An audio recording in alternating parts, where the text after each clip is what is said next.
जय श्री कृष्णा दोस्तों। हर हर महादेव। कैसे हैं आप सब? स्वस्थ और सुरक्षित होंगे।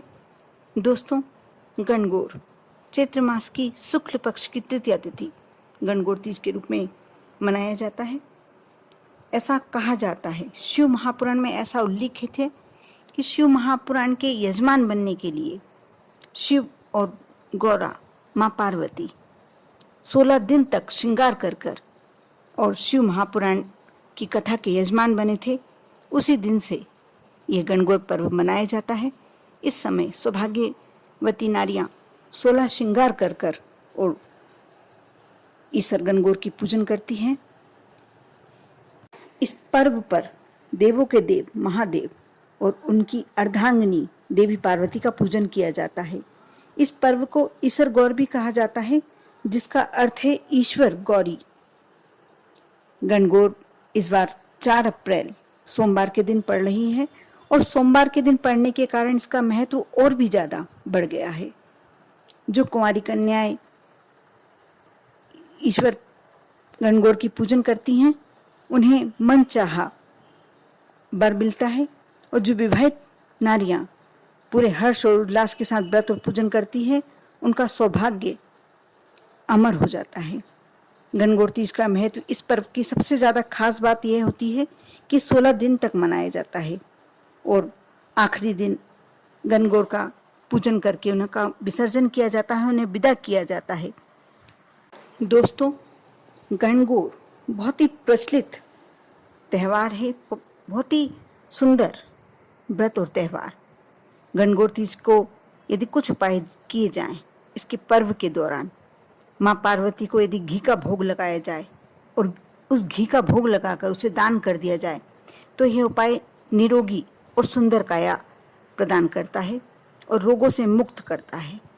भगवान शिव आंकड़ों के फूल से प्रसन्न होते हैं, इसलिए उन्हें लाल और सफ़ेद रंग के आंकड़े के फूल अर्पित करना चाहिए और इससे भोग और मोक्ष की प्राप्ति होती है। गणगौर तीज के पर्व पर माँ पार्वती को शक्कर का भोग लगाएं और इसका दान करें। इस उपाय से दान करने वाले व्यक्ति की आयु लंबी होती है। यदि भगवान शिव पर यदि दूध अर्पित किया जाए और इसका दान किया जाए, थोड़ा सा दूध यदि अर्पित कर आप घर में ईश्वर गणगौर की पूजन कर रहे हैं, वहाँ थोड़ा सा दूध का भगवान शिव को भोग लगाया जाए, ईश्वर गणगौर को भोग लगाया जाए और यदि इसे आप दान कर दें तो इससे सभी तरह के दुखों का अंत होता है। यदि मालपुआ बनाकर उसे भगवान शिव को अर्पित करके माँ पार्वती को अर्पित करके उसका दान करें तो सभी तरह की मुसीबतें खत्म हो जाती हैं, समाप्त हो जाती हैं।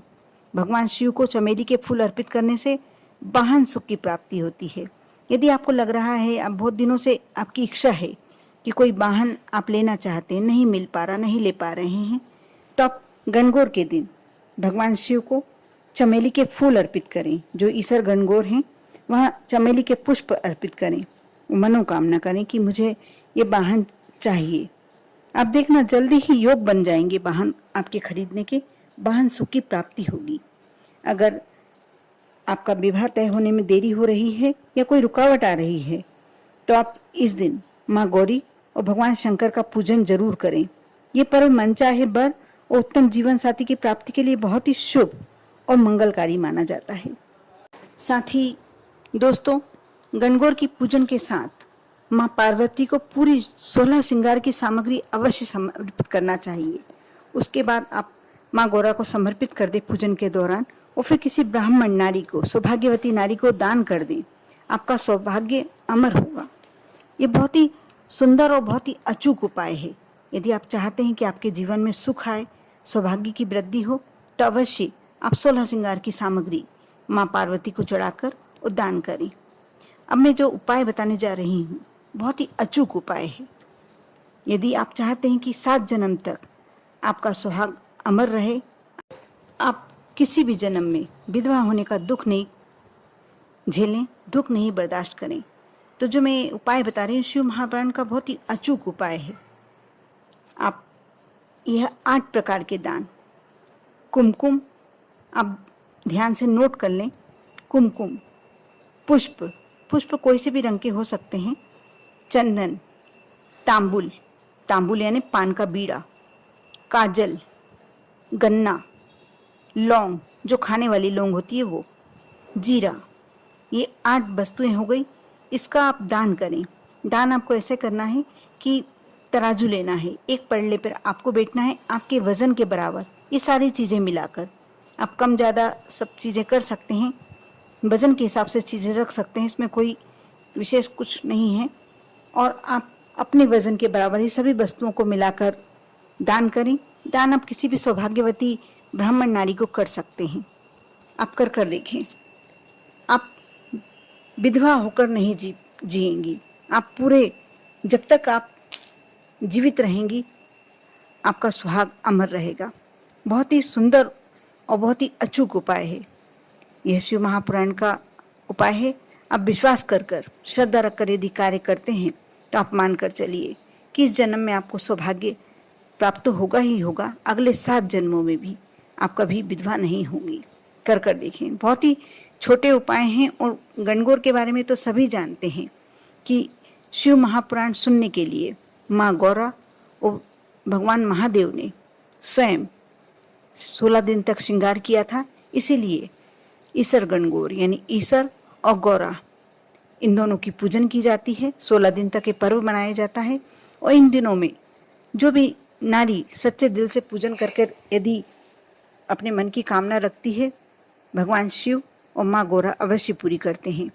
और जो सोमवार को 4 अप्रैल को गणगौर पड़ रही है, उस समय आप पूजन करते समय जो भी मनोकामना रखेंगे, माँ पार्वती आपकी मनोकामना पूरी करेगी, महादेव आपकी मनोकामना पूर्ण करेंगे। लेकिन दान देने के जो मैंने 8 सामग्री के बारे में बताया, आप वह जब दान करते हैं तो आपको अलूना भोजन, एक टाइम अलूना भोजन करना पड़ेगा और एक टाइम आप फलाहार ले सकते हैं। लेकिन आपको उस दिन पूरा दिन बिना नमक का भोजन करना है। आप इस बात का विशेष ध्यान रखें। कर देखें। विश्वास और श्रद्धा के साथ आप पर और आपके पूरे परिवार पर महादेव की कृपा बनी रहे। आप सभी को गणगौर की बहुत बहुत शुभकामनाएं। आपके जीवन में हमेशा सौभाग्य बना रहे। ओम नमः शिवाय।